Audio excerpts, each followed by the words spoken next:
Coming up on our newscast tonight. During the ASEAN Plus 3 summit and the East Asian summit taking place in Singapore, President Moon Jae-in shares his vision for South Korea's role in boosting regional cooperation with participating nations. He also holds a meeting with U.S. Vice President Mike Pence and touches on the importance of moving forward in terms of diplomacy with North Korea. Today was a very important day for some 600,000 Koreans who have been preparing for the college scholastic ability test. The nationwide exam was carried out smoothly thanks to the support and efforts of the government and the general public. The remains of two Korean independence activists who fought overseas to free the nation from Japan's colonial rule are returned home. At a special ceremony, Prime Minister Lee Nak-yon expresses gratitude and respect to the fallen heroes. News Center begins now.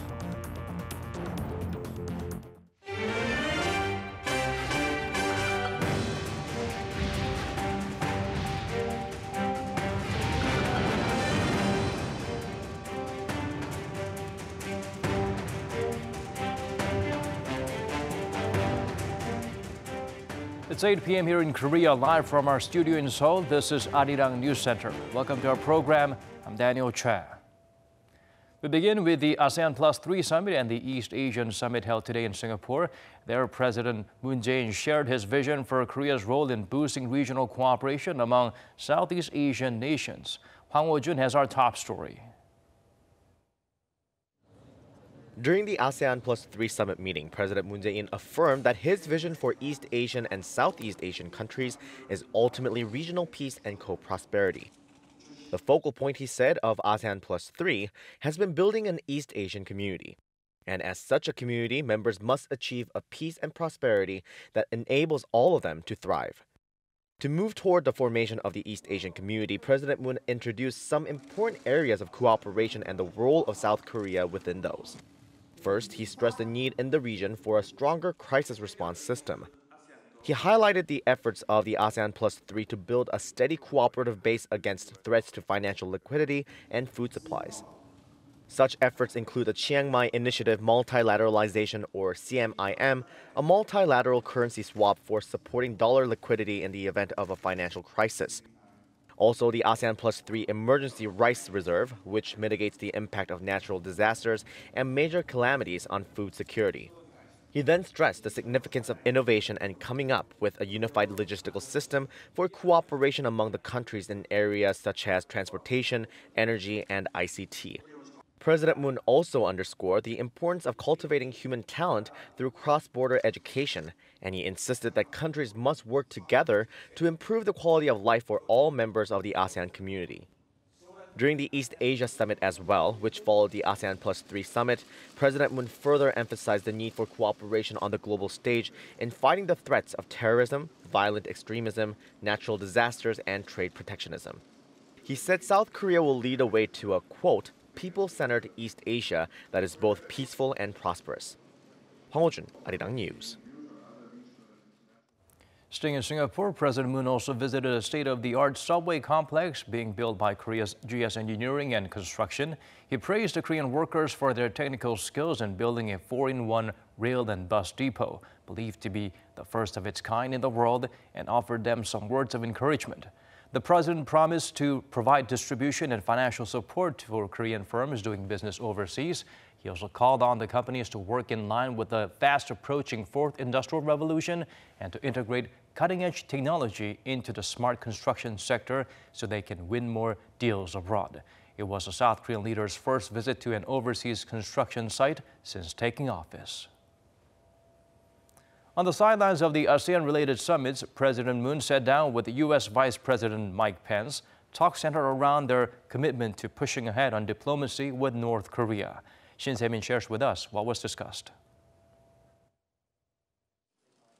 In Singapore Thursday, President Moon Jae-in and U.S. Vice President Mike Pence reaffirmed their country's strong alliance of 65 years as they discussed the latest diplomacy related to North Korea. Meeting on the sidelines of the ASEAN Annual Regional Summit, Moon and Pence held their first face-to-face since February and the first since talks were called off last week between the North and the U.S. that would have been about the next summit between Kim Jong-un and U.S. President Donald Trump. President Moon said it was the South Korea-U.S. alliance that brought North Korea into dialogue in the first place and made the progress so far possible. The three countries, he said, should move forward together.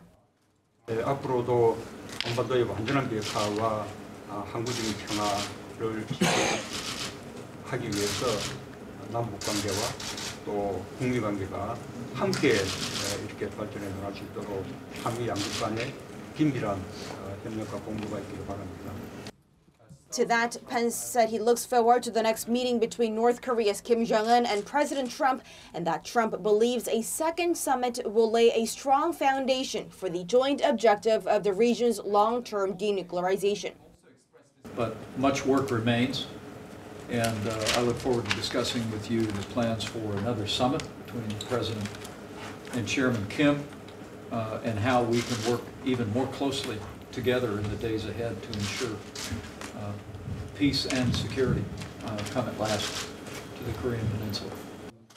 He added the U.S. will continue to work toward the ultimate objective of complete, verifiable, and irreversible denuclearization while maintaining a consistent stance on the regime's nuclear weapons. And Pence reportedly asked President Moon to keep dialogue going between the two Koreas, something he's an expert on. What wasn't on the table, though, was discussions on perhaps lifting the sanctions on North Korea to speed up its denuclearization process, something President Moon was aiming for during his meetings with European leaders last month. Still, Moon-Pence summit here in Singapore reaffirmed that the allies are on the same trajectory when it comes to making nuclear-free Korean Peninsula. Shin Se-min, Arirang News, Singapore. America has been firm on the need to continually implement sanctions on North Korea to make the regime denuclearize. Washington is clear on what it expects from China in that respect, but a bipartisan congressional panel concluded Beijing is not doing enough to keep maximum pressure on Pyongyang. Lee Ji-won has the full story.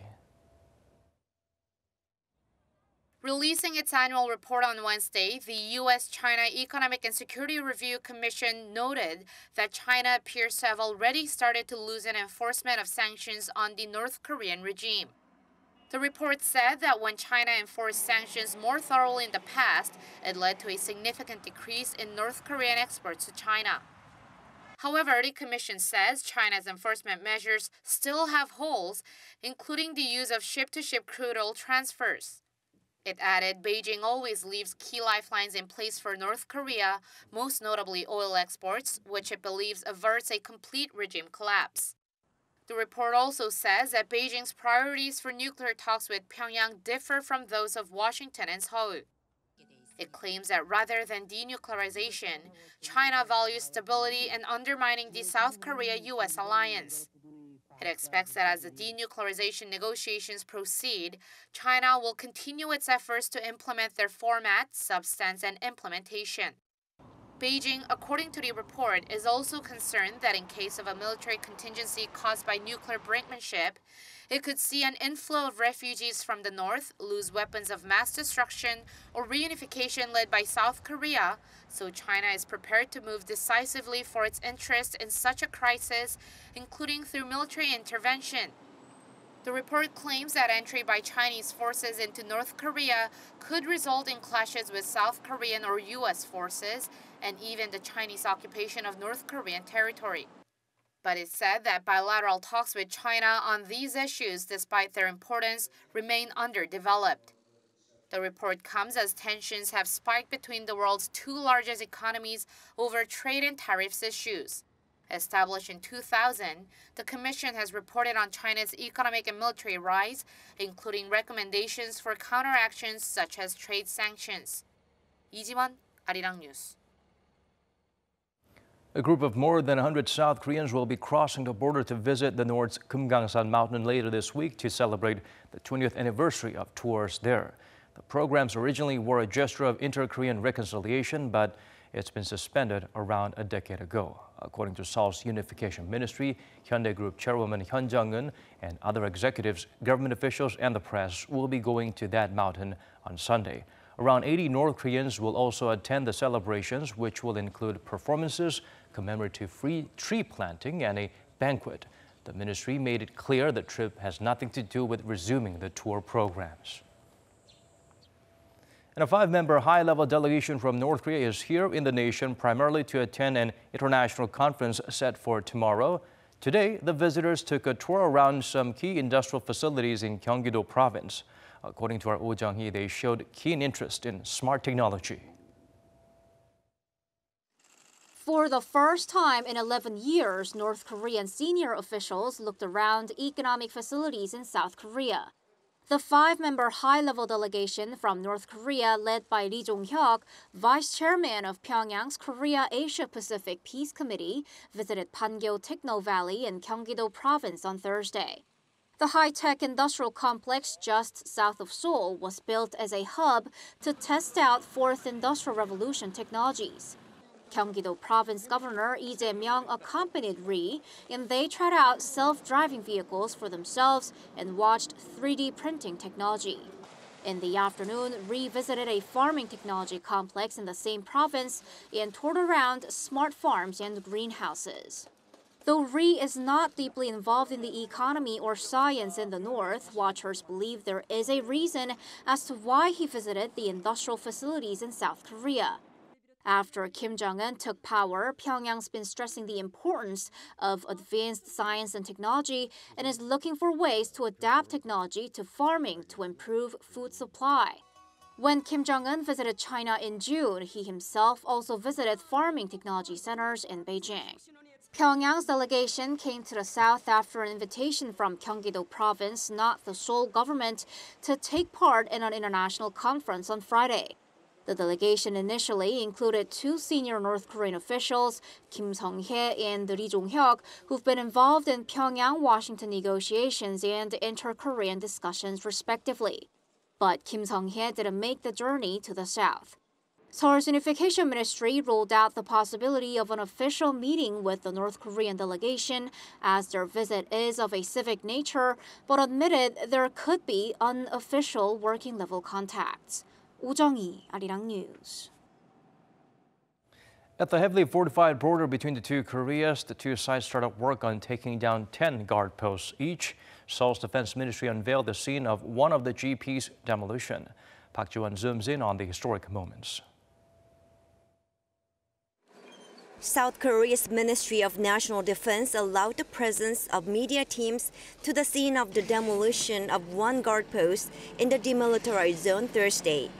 The demolished GP was built in 1968 at the central front of the demilitarized zone in Cheolwon County in Gangwon-do Province.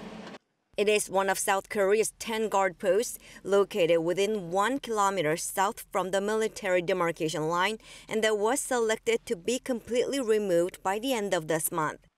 Earlier this week, when the South Korean Army began work to remove the 10 GPs, the Defense Ministry said it will refrain from using explosives as much as possible to avoid inflicting any damage to the natural environment of the DMZ. However, the ministry said the TNT had to be employed in demolishing Thursday's GP due to the particular geography of the region. While the upper part of the GP was removed with explosives, the rest of its structure was removed by heavy equipment vehicles like excavators. The pre-selected posts, 10 on each Korea, are all scheduled to be taken down by the end of November, while each side will keep one guard post located near the AC to be preserved for their historic value. Once the removal of the GPs is done on each side of the DMZ, the two Koreas are planning to conduct joint inspections on the demolitions sometime next month. Park Ji-won, Arirang News.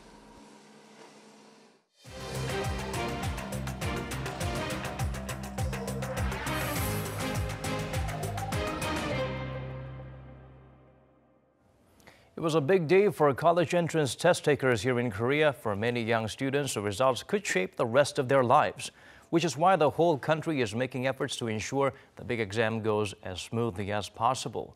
Yoon Jung-min has the sights and sound from before, during, and after the all-important event.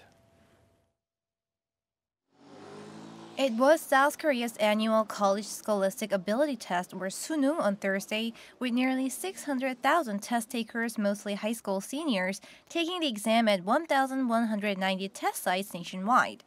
The last exam finished nearly at 6 p.m. and the test takers' families and juniors flocked to the test site to see their loved ones. It feels like I'm free now. I feel good now that it's over.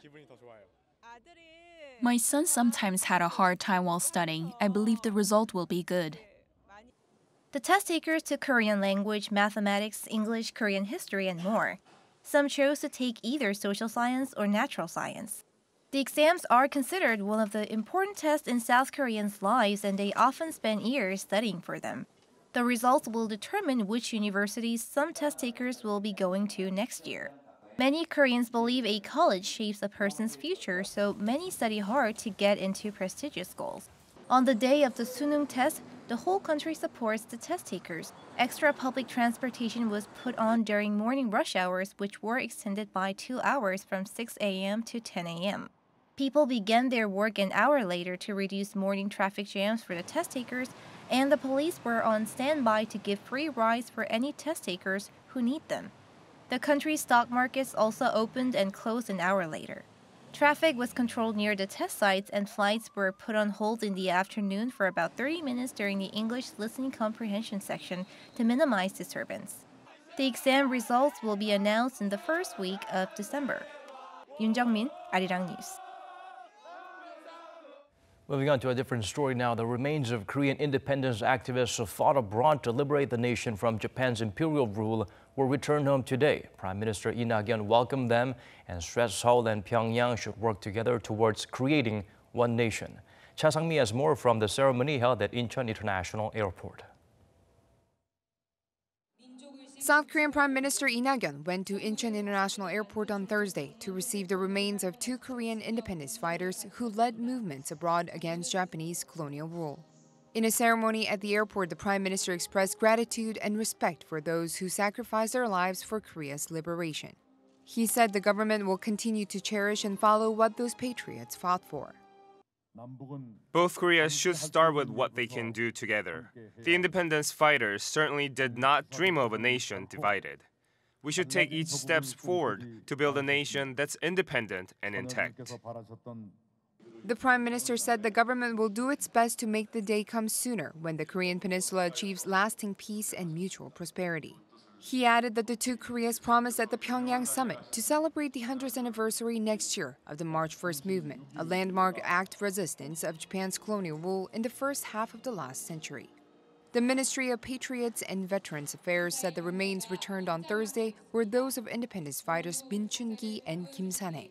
Min, who died May this year, was born in Cheongseong, Gyeonggi-do Province, but lived almost his whole life in Japan, where he was part of independence demonstrations in Osaka.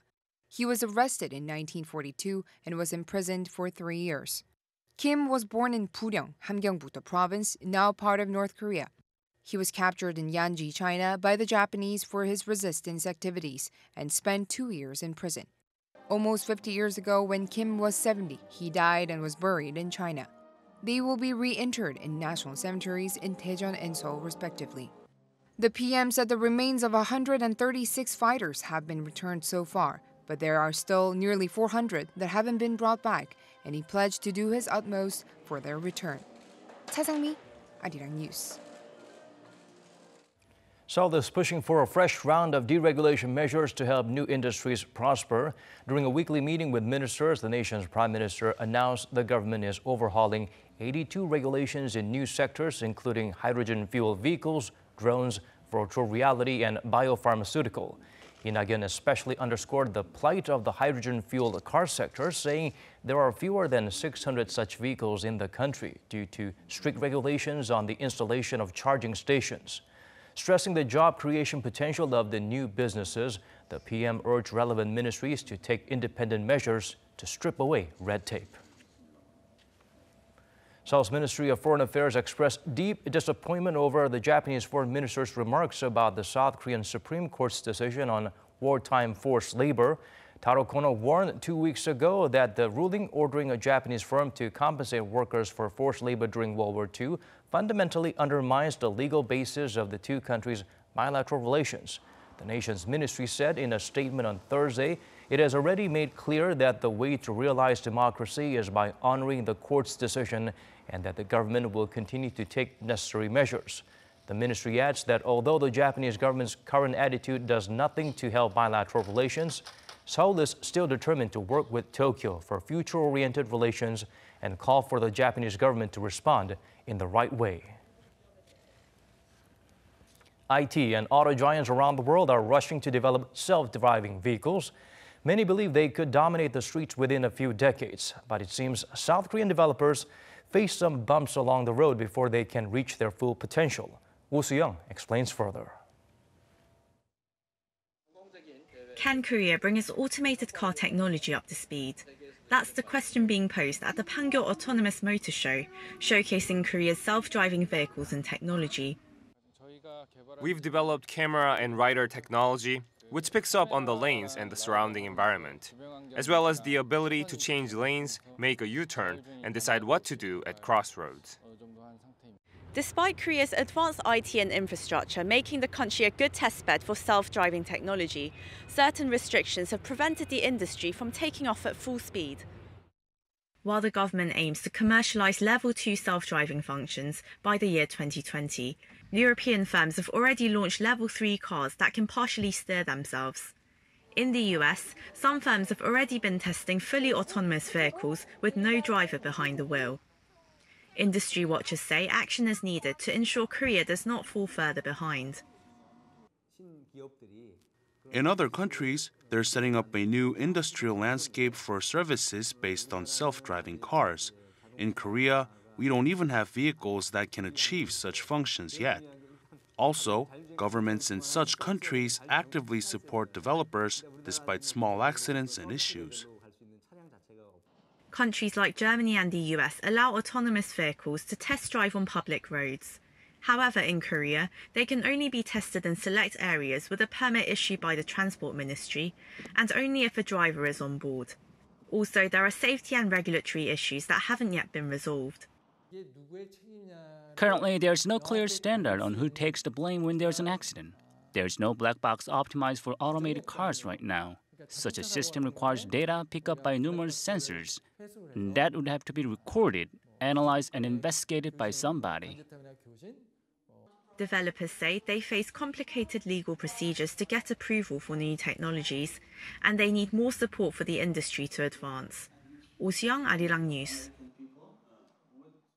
The largest global gaming convention in the nation is underway at the BEXCO Convention Center in Busan. The event provides a glimpse of the future by showcasing the latest developments in the industry. Seo Bo-bin takes us to G-Star 2018. The G-Star 2018 Gaming Convention opened in Busan on Thursday, the 10th year it has been held in the city. Under the slogan, "Let Games Be Stars," the event gives gamers and game developers an invaluable opportunity to experience global trends such as mobile games and VR, and gives developers a venue to launch new games. With more than 2,800 game booths and with over 600 game companies taking part, this year's event is the largest in its 14-year history. I came here to enjoy the show, and this is my first time wearing a costume, but it's really fun. I now understand why people enjoy cosplay. I came here to have fun, but it's kind of disappointing because if companies like Blizzard were still part of the show, not only mobile platform users but also PC users could enjoy the game industry. Nexon, one of the leading game companies in Korea, is grabbing attention at G-Star 2018 by showing 18 new games expected to be released next year.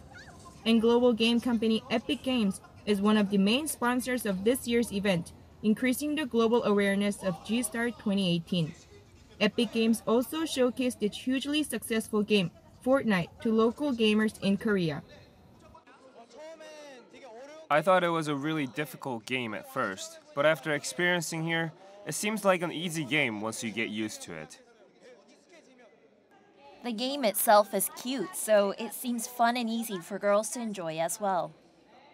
The G-Star 2018 Global Gaming Exhibition runs for 4 days until Sunday at the Busan BEXCO Convention Center, giving gaming businesses plenty of networking opportunities and allowing the rest of us to discover the latest gaming trends. Seo Bo-bin, Arirang News, Busan.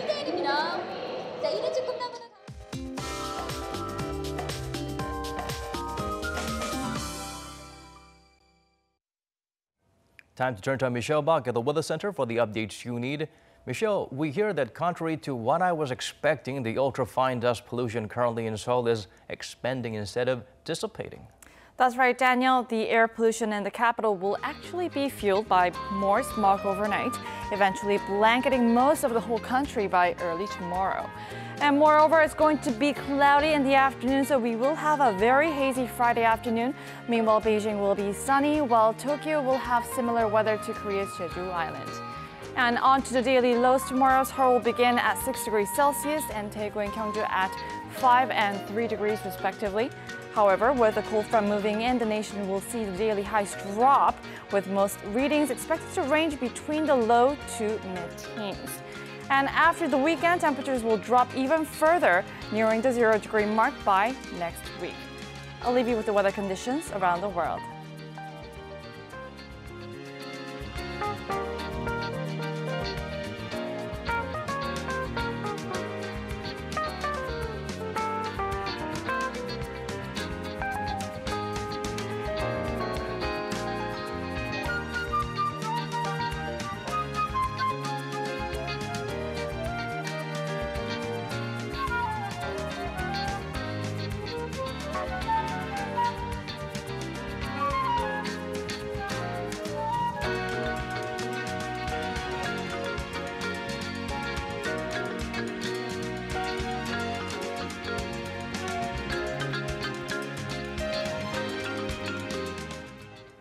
That's all we could pack into tonight's edition of Arirang News Center. Thank you for watching wherever you may be tuning in from.